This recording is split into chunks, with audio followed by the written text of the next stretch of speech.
Percuma kita kayak lari terus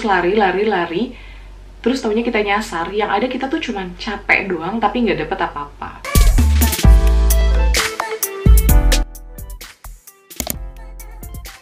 Halo semuanya, apa kabar? Ketemu lagi sama aku Medita. Sekarang udah akhir 2023 dan it's time for me to make a recap video. Not a recap video, but what I learned in 2023.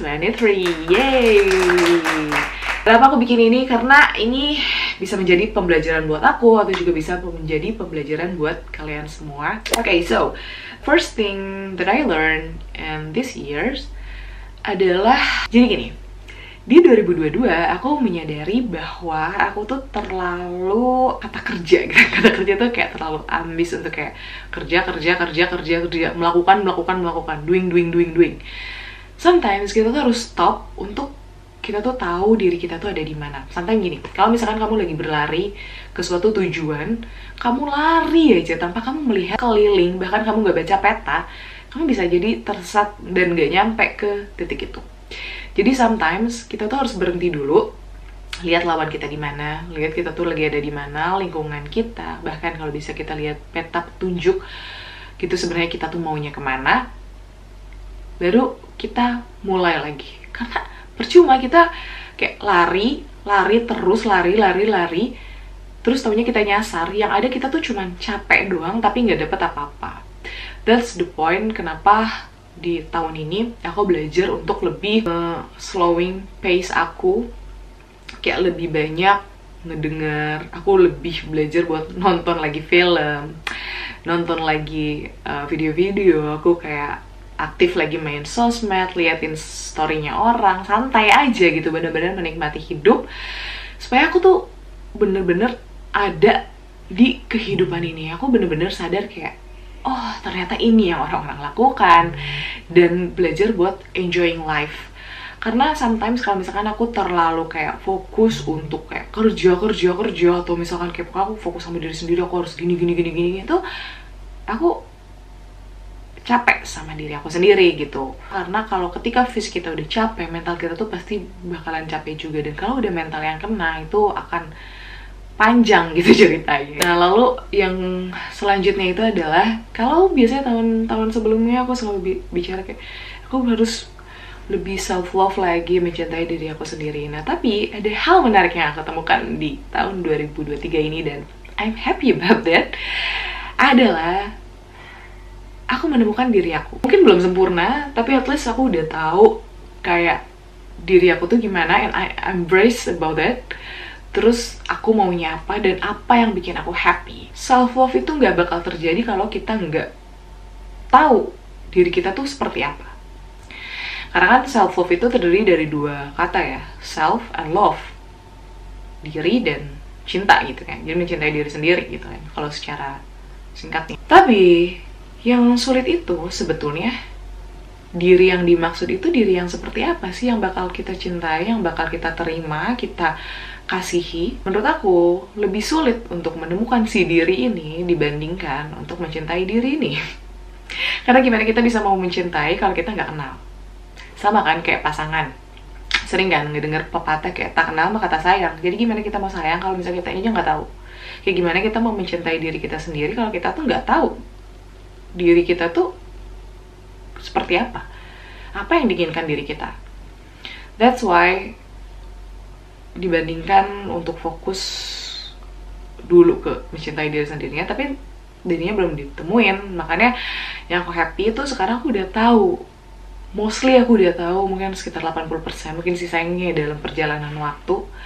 Aku udah tahu sebenarnya kayak aku tuh limitnya di mana, aku tuh orang yang kayak gimana, aku tuh maunya apa. At least aku udah tahu sekarang apa yang bikin aku happy. Dan kita tuh kadang suka tergoda melihat hidupnya orang lain yang sebenarnya saat kita jalani itu tuh nggak bikin kita happy. Makanya temuin dulu aja apa yang sebenarnya bikin kamu happy dan merasa cukup dengan itu.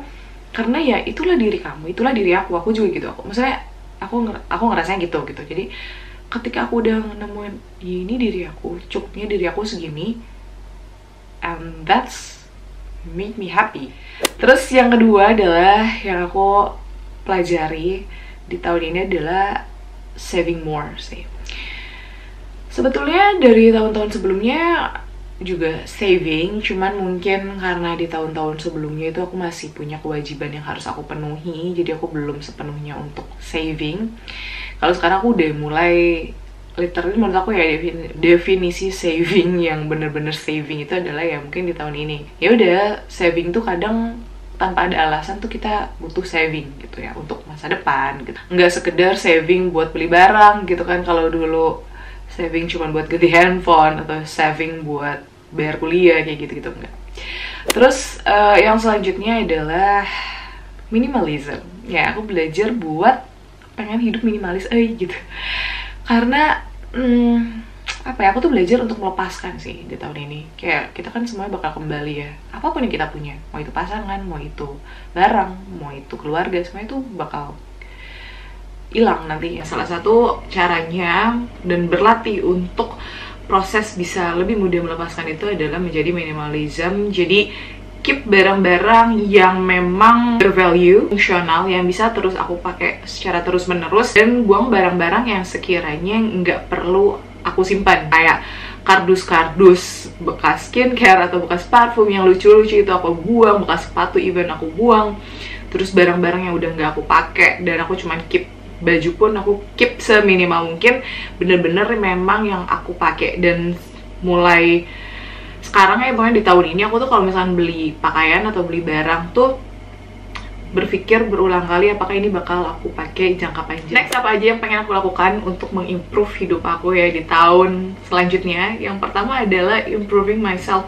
Of course, improving di sini itu adalah meningkatkan kualitas hidup, bukan kuantitas hidup. Jadi memperbaiki kualitas dalam diri dan yang di luar diri gitu istilahnya. Kayak memperbaiki pola tidur, terus juga memperbaiki asupan makanan. Aku pengen banget bisa memperbaiki pola makan aku, karena aku bener-bener sembarangan. Yang memang anak kos tuh kadang yang penting kenyang gitu ya, kebanyakan micin, kebanyakan gula. Tapi pengen mulai untuk lebih at least makan makanan yang memang hanya tubuh kita butuhkan. Terus juga lebih rajin lagi olahraga, nggak males-malesan. Dan actually for rewarding myself, aku udah langganan gym sampai 2025. Jadi aku pengen komitmen sama diri aku untuk terus berolahraga, karena ya semakin tua pasti badan kita bakal lebih sering capek, terus tulang juga bakal lebih mudah kropos gitu. Jadi ya wujud aku untuk menyayangi diri aku sendiri adalah itu. Terus juga lebih banyak baca buku.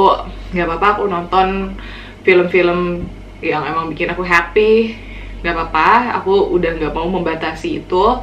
Terus juga mau lihat social media, scroll juga nggak apa-apa, asal jangan too much. Dan pokoknya nggak terlalu ngeset boundaries di hidup aku bahwa aku nggak boleh gini, nggak boleh gitu. Aku pengen enjoying life, ya lakuin apa aja yang bikin aku senang, as long as aku tahu gimana cara mengontrolnya. Dan itu mungkin yang perlu aku latih lagi, gimana caranya mengontrol diri sendiri dan menerapkan self discipline. Ngumpul sama teman, nyediain waktu buat ngumpul sama teman, even sediain budget buat ngumpul bareng teman, bareng keluarga, bareng orang-orang terdekat. Jadi pengen lebih balance aja gitu hidupnya. Terus yang selanjutnya itu adalah tutur kata. Pengen belajar jadi orang yang lebih bisa wise dalam berbicara gitu ya. Sometimes menurut aku ini hal yang underrated, tapi kalau misalkan kita latih, ini tuh akan merubah image diri kita, merubah kualitas hidup diri kita juga gitu. Jadi banyak orang yang mungkin lebih fokus ke ngelatih fisik, mental gitu aja, atau bahkan otak, tapi tidak belajar untuk mengontrol perkataan. Dulu aku sempat ngerasa kayak kenapa ya aku jadi orang pendiam, tapi sekarang aku malah menurutku orang pendiam lebih banyak manfaatnya dibandingkan terlalu banyak bicara. Karena sometimes mungkin ada hal-hal yang kita tidak perlu bicarakan tapi keceplosan gitu. Jadi pengen lebih belajar bisa mengontrol kata-kata, jadi berbicara hal-hal yang baik gitu. Belajar gimana caranya orang yang berkelas itu berbicara, karena goals aku tuh pengen jadi cewek yang berkelas gitu lah ya. Maksudnya berkelasnya tuh berkelas secara pribadi, bukan berkelas dalam hal aku punya barang-barang branded, aku punya barang-barang mewah gitu, enggak, tapi orang yang berkelas gitu. Terus juga selanjutnya lebih banyak berbagi gitu. Aku ngerasa hal yang kurang dari diri aku dari tahun-tahun sebelumnya itu adalah berbagi. Berbagi itu menurut aku bukan hanya sekedar kewajiban di agama aku gitu ya, atau mungkin juga ada yang bilang untuk membersihkan rezeki juga. Cuman ada rasa kesenangan di batin juga sih ya, kalau misalkan kita bisa melihat orang lain senang gitu, melihat orang lain tuh tersenyum gitu. Jadi ya itu juga salah satu goals aku di tahun 2024. Dan satu lagi aku pengen dalam segi karir aku mengejar mimpi aku yang sempat aku maju mundur gitu, pengen ke arah situ, walaupun pasti perlahan-lahan juga aja ada jalannya. Tapi aku juga jalaninnya dengan enjoy, nggak mau terlalu di pressure. Cuman ya aku juga harus siap-siap belajar lagi, terus juga lihat-lihat lagi apa kesempatan yang bisa aku ambil gitu untuk ke arah situ. Itu aja video tentang what I learned in 2023, and I hope video ini bermanfaat buat kalian dan mungkin bisa menjadi inspirasi juga. Semoga tahun depan adalah tahun keberuntungan untuk kalian semua, untuk aku juga, dan selalu happy terus. Kalaupun ada rintangan dan tantangan di depan sana, kalian bisa melewatinya, and begitu pula aku. Sehat-sehat selalu, and see you in my next video. Bye-bye!